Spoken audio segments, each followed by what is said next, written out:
This was once Miami's dead zone, empty lots, vandalized buildings, nothing but decay. Now it's pulling in more tourists than some countries. Wait, what? Urban legends don't usually come true, but Wynwood's transformation actually happened. The question is how? Today I'm breaking down the blueprint behind a comeback that nobody thought was possible.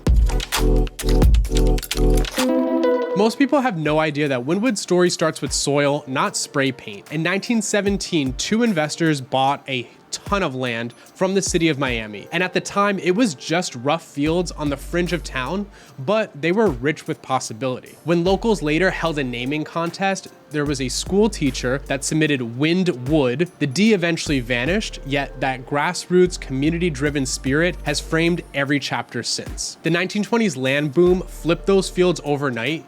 You have manufacturers from New York and other northern cities racing down south, turning Wynwood into a humming, working-class enclave. You have American bakeries that were cranking out bread, Coca-Cola bottled its signature drink, at the time it was RC Cola, and a dense row of factories along Northwest 5th Ave evolved into a formal garment district. By the 1980s, Wynwood ranked as the third largest garment hub in the United States, employing thousands and anchoring Miami's blue-collar economy. Post-war migration added another layer. You had Puerto Rican families pouring in first, so many so that the neighborhood earned the nickname Little San Juan. By the 1970s, Cuban, Haitian, and Dominican newcomers have woven their own businesses, cultural centers, and rhythms into the streetscape, making Wynwood one of Miami's most multi-ethnic corners and one of its most resilient. Then the bottom fell out. Suburban flight siphoned residences, I-95 literally sliced the community in two, and global manufacturing shifts gutted factory payrolls. Unemployment surged, drug trafficking took hold, and the 1980s Miami riots shuttered what businesses remained. By the 1990s and into the early 2000s, block after block sat hollow, vacant. There were empty lots, underutilized spaces that developers ignored and locals avoided. But decay left a hidden gift: square footage at rock bottom rents. By the late 80s and 90s, artists scavenging for cheap studios moved in, followed by pioneering galleries who saw the potential on those blank concrete walls. Their early murals and pop-up shows hinted at something that nobody else could see yet: the framework for a future arts district. Wynwood's warehouses were built for bread and bottling, and today they frame a canvas of color. In a moment, I'll show you exactly how that switch flipped, and if Miami's twists and turns intrigue you, make sure you hit subscribe, because every week I unpack the city with insider stories, unheard of spots, and market insights that help you feel at home in Miami before you even arrive. So let's talk about something crucial that most people totally miss when they think about neighborhood transformation. You can't build a sustainable community just on art and restaurants. Back in 2015, the city of Miami launched the Wynwood Neighborhood Revitalization District Plan, what's known as the NRD. It was a comprehensive urban planning initiative aimed at undoing decades of disinvestment through strategic zoning reform. That plan was officially adopted that same year. To make it happen, the city partnered with Plus Urbia Design and the Wynwood Business Improvement District. Together, they introduced critical zoning changes that replaced outdated single-use industrial zoning with a mixed-use framework. This opened the door for the type of development that supports everyday life: homes, offices, shops, restaurants, all in one walkable footprint. The Wynwood BID also took a step further by pushing for improved transit access. One of their major campaigns has been advocating for a commuter rail stop in Wynwood, which would connect the neighborhood to the broader regional transit system. Then came the streetscape transformation. The city brought in Architectonica Geo to develop a comprehensive master plan that focused on pedestrians. We're talking crosswalk improvements, tree canopy expansion, better wayfinding systems, basically reimagining the streets for people, not just cars. One standout project is the Northwest 3rd Avenue Woonerf. It's a Dutch-style shared street that prioritizes pedestrians over vehicles. It was designed by local office landscape and urban design, and it's still in progress, but the renderings and city approval are moving forward. It's a forward-thinking idea rooted in the belief that streets should feel like a public living room, not a highway. And this wasn't just cosmetic. Everything from widening the sidewalks to adding lighting and seating is aimed at making walking not just possible, but enjoyable. As a result, residential density started climbing in the early 2010s. More people began choosing Wynwood over the suburbs because the neighborhood offered something rare in Miami: true urban livability. Today, Wynwood functions as a live, work, play neighborhood. You can essentially grab a coffee, walk to a business meeting, pick up groceries, and meet friends for dinner, all without needing to get in a car. And the results are visible in everyday life. You see families with strollers, you see professionals walking to work at the office buildings, and you also see tourists exploring on foot. This isn't just a tourist zone anymore, it's a real urban community. Because at the end of the day, real change happens when a neighborhood works for the people who live there, not just the ones who are passing through. What makes Wynwood stand out is that it's not just walkable, it's livable. Smart planning turned empty industrial blocks into active, human-scaled streets. And it's proof that when you design for people, communities will then thrive. Now, this walkability foundation became crucial for the restaurant boom that was coming, which I'll break down in the next section. So how do you turn a neighborhood full of empty warehouses into the cultural heart of Miami? Well, you start with incredible food and world-class art, and you have to do it strategically. This all began in 2009 with the launch of the Wynwood Walls. That project was spearheaded by Tony Goldsman, and it transformed blank windowless warehouse facades into giant outdoor canvases. It wasn't just a mural project, it was a visionary outdoor museum that introduced street art as a legitimate cultural force. But timing was everything. They launched the project during Art Basel, Miami's premier international art fair. That move brought instant global attention to what had been a forgotten industrial neighborhood. And they didn't just invite any artists, we're talking big names. Shepard Fairey, the guy behind the Obama Hope poster, the Brazilian twins Ogemios, and even pieces from the Keith Haring estate. These weren't just local hobbyists, they were internationally recognized artists, and their presence legitimized what Wynwood was doing on a global scale. Then came the monthly Second Saturday art walks. They were consistent, community-based programming that brought people back over and over, and that kind of foot traffic created the foundation for local businesses to thrive. By the late 2010s, the food scene had exploded. You had places like Zach the Baker, which received a James Beard Award nominee in 2014, and Uchi, a high-end Japanese restaurant that landed in Wynwood in 2021. These are serious, critically acclaimed restaurants that gave Wynwood real culinary credibility. Today, the food here rivals anything that you'd find on Ocean Drive or in Brickell's financial district. Wynwood isn't where you just go for a quick bite before your art. It's a full-fledged dining destination now. And the cultural investment didn't stop there. In 2019, the Museum of Graffiti opened, becoming the first museum in the world entirely dedicated to graffiti art. And here's the key: it wasn't run by a corporate institution, it was founded and operated by actual graffiti artists. That's what made it real. That's what made it feel connected to the community it was born from. Now, Wynwood has hundreds of murals and more than 70 restaurants and eateries. It's one of the largest open-air street art installations in the world, woven together with a top-tier food scene.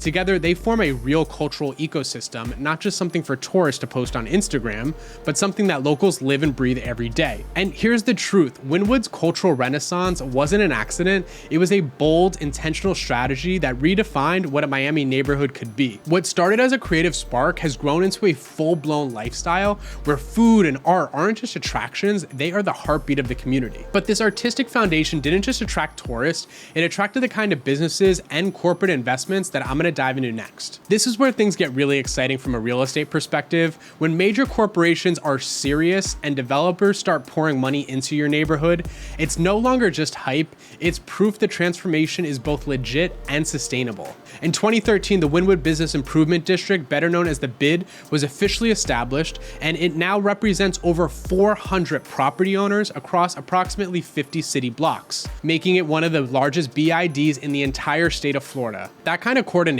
across hundreds of stakeholders, it's almost unheard of, and it's what laid the groundwork for a unified vision for the neighborhood's growth. Then came 2015, the Neighborhood Revitalization District Plan, or NRD.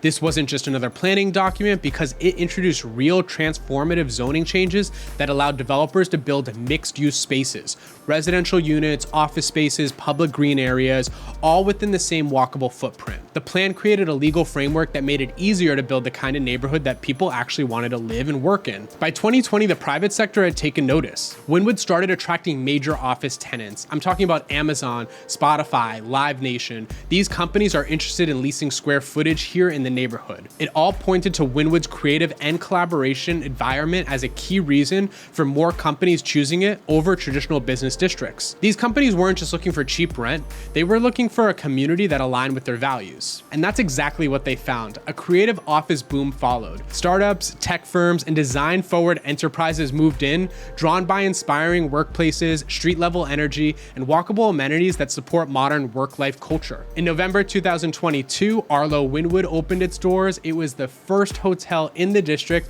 bringing 217 rooms and 250 curated artworks into the fold. But it's more than a place to stay, because Arlo became a cultural hub, a hospitality milestone that symbolized how far the neighborhood had come. And what's especially notable is how the BID and local developers have approached all this growth. There has been a deliberative strategy to mix small and the large-scale projects, making sure that the neighborhood maintains its human scale and its authentic character. Developers are encouraged to think beyond profits and preserve what made Wynwood special in the first place. That includes visual identity. New developments are subject to facade preservation requirements that protect the neighborhood's distinct artistic and industrial aesthetic. The idea is to grow without flattening the culture. Because here's the thing, Wynwood's real estate story isn't about gentrification in the usual sense, it's about evolving without erasing. From zoning reform to character preservation, the growth here has been intentional. It's not about turning Wynwood into something else, it's about amplifying what it already is. And that's why the neighborhood's momentum feels different. This isn't just a one-off boom, it's a long-term bet and one that's already paying off. And this level of organization is precisely what convinced major corporations to take Wynwood seriously. More importantly, it is what has preserved the community's unique character and a quality that I want to highlight. Here's what really set Wynwood apart from your typical gentrification story. The planning process didn't just bulldoze the past, it listened. From the very beginning, there was a real effort to include the voices of the people who were already living here. And while no process is perfect, that inclusive approach continues today. And one of the clearest examples of this is the Wynwood Norte Community Vision Plan. This was a genuinely collaborative process that brought together a diverse group of neighborhood stakeholders. Longtime residents weren't just informed, they were invited to shape the community of the future.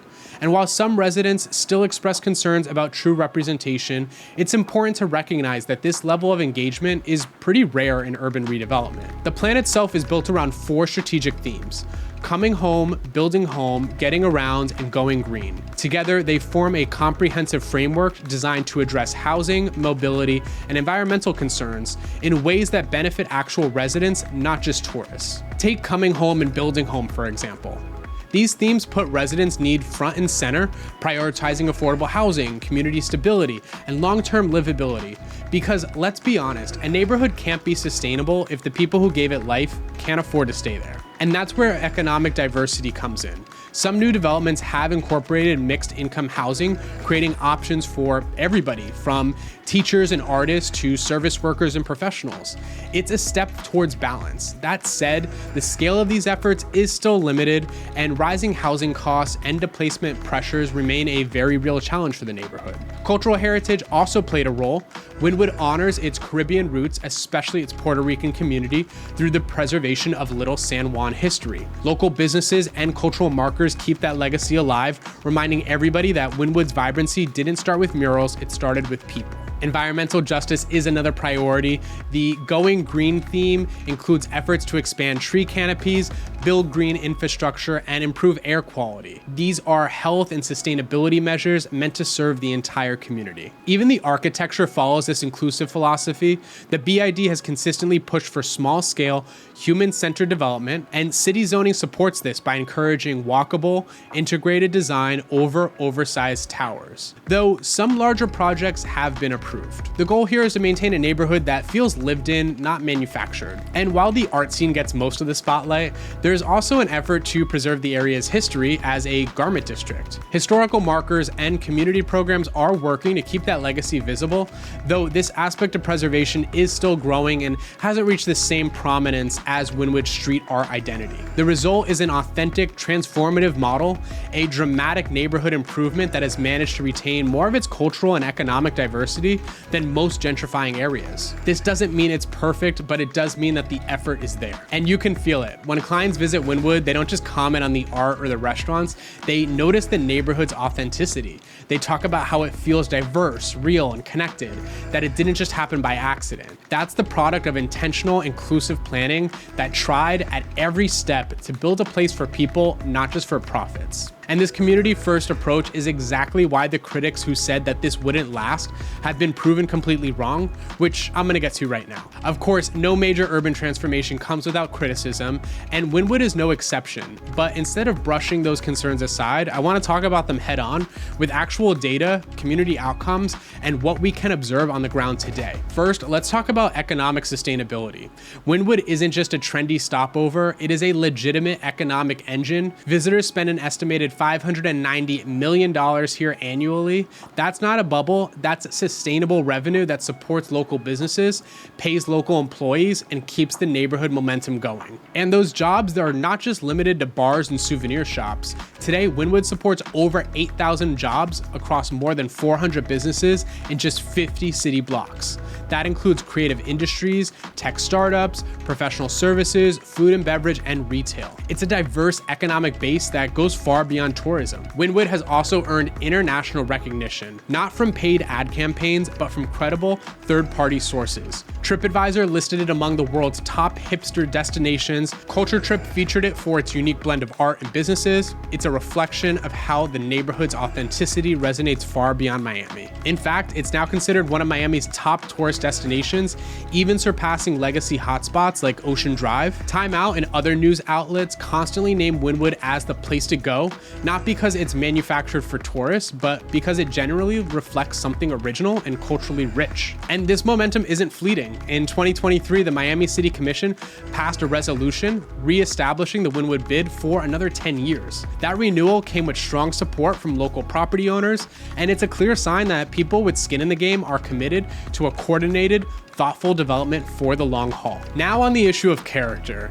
Yes, Wynwood is growing, but there are protections in place. Facade preservation requirements make sure that even as new buildings go up, the neighborhood retains its distinctive look. And while a few larger projects have been approved, small-scale development policies remain the norm. Unlike other Miami neighborhoods that have been overwhelmed by high-rises, Wynwood's growth has largely stayed grounded, literally. There are also displacement prevention efforts underway. Some developments include mixed income housing, and the planning process continues to involve a broad group of stakeholders. That said, no one's claiming that it's perfect. Affordability is still a challenge, and more needs to be done to protect long-term residents from being priced out. The environmental concerns, they've also been factored in too. The neighborhood's green infrastructure improvements like expanded tree canopy, improved walkability, and air quality initiatives aren't just cosmetic. They directly address Miami's climate resilience goals while improving quality of life for everyone who lives and works here. And most important of all, this isn't just a real estate play. Wynwood's success is rooted in community value, not speculation. Property values here are rising, yes, but they are rising because people actually want to be here too, because the fundamentals are strong, because the neighborhood feels real. So no, Wynwood isn't perfect, but it is proof that transformation and authenticity don't have to be at odds.